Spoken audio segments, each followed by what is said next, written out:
پاکستانی قانون میں متجنس افراد ایکٹ 2018 کی شمولیت کوئی چھوٹی کامیابی نہیں۔ یہ قانون جنوبی ایشیا میں متجنس افراد کے لیے اٹھائے جانے والے ترقی پسند ترین قانونی اقدام میں سے ایک ہے، کیونکہ یہ قانون جنسی شناخت کی بنیاد آپ کی مرضی کی شناخت کو اپنانے اور اس کے اظہار کی آزادی دیتا ہے۔ یہ قانون بلا شبہ خواجہ سرا ایکٹیوسٹوں، انسانی حقوق کے کارکنوں، وکیلوں، ارکان پارلیمنٹ اور مذہبی رہنماؤں کی کوششوں کا نتیجہ ہے، جنہوں نے متجنس افراد کی عزت اور وقار کے لیے اکٹھے ہو کر جدوجہد کی اور متجنس افراد کی اس حیثیت کو بحال کیا جو استعماری دور میں چھین لی گئی تھی۔ ایک وقت ایسا تھا جب پوری مسلم دنیا میں متجنس افراد معاشرے کی روزمرہ زندگی کا ایک اہم حصہ تھے۔ انہیں جنوبی ایشیا میں خواجہ سرا اور ہجرا، جبکہ ملیشیا اور انڈونیشیا میں مک نہیا کہا جاتا تھا۔ تاریخ ہمیں بتاتی ہے کہ خواجہ سرا روایتی ثقافتی تقریبات میں اہم کردار تھے۔ شادی اور جنم دن کی تقریبات سے لے کر صوفی اور ہندو مذہب کی رسومات تک نہ صرف خواجہ سراؤں کو قبول کیا جاتا تھا بلکہ یہ اپنے معاشرے کا حصہ تھے۔ انہیں نہ تو چھپایا جاتا تھا اور نہ آبادی سے دور کیا جاتا تھا۔ لیکن 19ویں صدی میں سامراج نے اس روایت کو ختم کرنے کی کوشش کی۔ انہوں نے خواجہ سراؤں کو قابل احترام معاشرے کے حدود سے باہر نکالنے کی کوشش کی۔ پہلے کبھی جنس کی بنیاد پر اس تقسیم کو قانونی حیثیت نہیں دی گئی تھی، لیکن اب اس دنیا میں جنوبی ایشیا کے خواجہ سرا ایک واضح خطرہ قرار دیے گئے۔ ہندوستانی تاریخ اور معاشرے میں ان کا مقام مس کر دیا گیا اور سامراج کی نظر میں ان کا رہن سہن فحش قرار پایا۔ یہاں تک کہ خواجہ سرا جو مختلف تقریبات اور میلوں میں شرکت کرنے کے لیے پورے جنوبی ایشیا کا سفر کرتے تھے، سامراج نے اس روایت کو بھی جرم بناتے ہوئے ان کے خلاف استعمال کیا۔ 1871 میں کرمنل ٹرائبز ایکٹ کے دوسرے حصے کے مطابق جنسی اعتبار سے مختلف گروہ یونک قرار دیے گئے۔ اس قانون کے مطابق یہ لوگ پیدائشی طور پر ہی مجرم ہوتے ہیں، اس لیے ان کی عوامی مقامات پر جانے پر بھی پابندی لگا دی گئی۔ سامراج سمجھتا تھا کہ ان کے یہ قانون صدیوں سے قائم ثقافت اور خواجہ سراؤں کی حیثیت کو ختم کر دیں گے، لیکن ابھی تک پاکستان، بنگلہ دیش اور انڈیا میں جنسی طور پر متنوع معاشرے اس بات کا ثبوت ہیں کہ سامراج کا یہ منصوبہ ناکام رہا۔ اب پوری دنیا میں متجنس افراد سامراج کے ہاتھوں ختم ہونے والا مقام واپس حاصل کر رہے ہیں، جس میں سب سے بنیادی چیز برابر شہریت کا حق ہے۔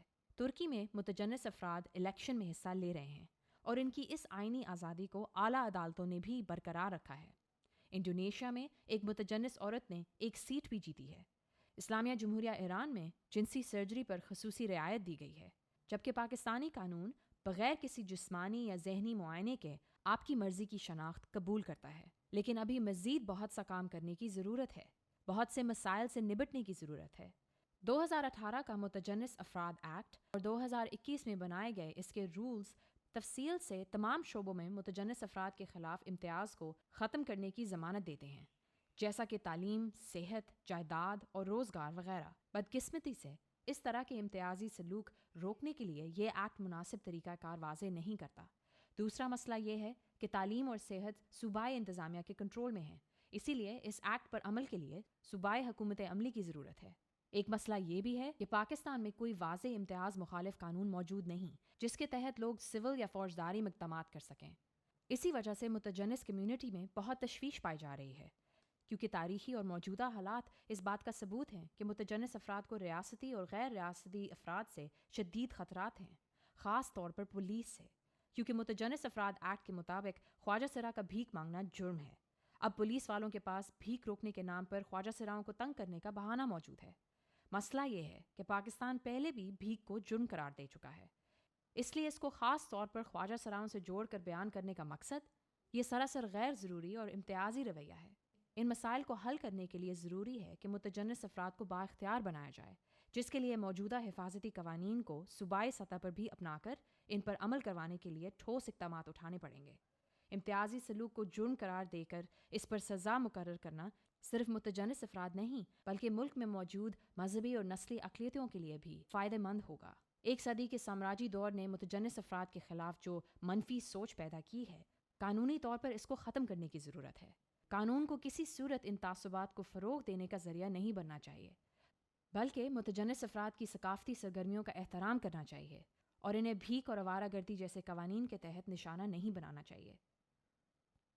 بلا شبہ پاکستانی قوانین متجنس شناخت کو قبول کرنے کے حوالے سے ترقی پسند ترین قانون ہے، لیکن پاکستانی ریاست کو متجنس افراد کے لیے محفوظ جگہ بنانے کے لیے ابھی بھی بہت سے اقدامات کی ضرورت ہے۔